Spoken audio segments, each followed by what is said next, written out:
સુહાનીબેન ઝવેરભાઈ ડોગરા, મરગમાં.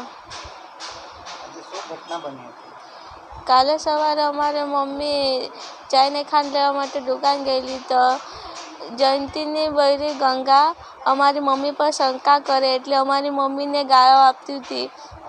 પછી અમારી મમ્મી દુકાનથી પાછી આવતી હતી તો તે લોકોના ઘર પાસે અમારી મમ્મીને તેની છોકરી શીલાને અંકેશ્વરીએ ઘેરીને મારતી હતી. ત્યારે અમે અમારા ઘરેથી મારી બેનને એવા મમ્મીને બચાવવા માટે ગયા તો અમને બહુ માર્યું.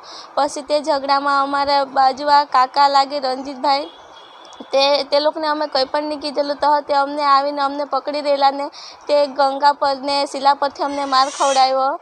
પછી તે અમે બાબત છે સરપંચને જાણ કરી તો સરપંચ કહે કે કાલે આપણે ભેગા થઈએ એવું. પછી આજે અમે સવારે ભેગા થવા ગયા તો તે લોકો ઘણા બધા ભેગા થઈ રહેલા. પછી સરપંચે તે લોકોને પહેલાં બોલવા કીધું ને અમને કીધું કે આ લોકો બોલી રહે પછી તમે બોલજો એવું. પછી તે લોકોને સાંભળ્યું ને પછી અમને તો બોલવા જ નહીં દીધું ને અમને મારવા જ લાગ્યા.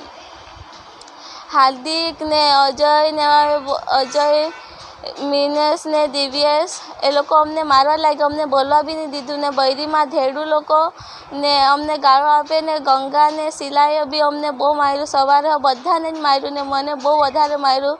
આ બાજુ માથા બાજુ બધું માર્યું ને તો પણ અમે આવતા તો અમારા પાછળ દોડીને અમને મારવા આવતા અમે છોકરી જોતી તો અમે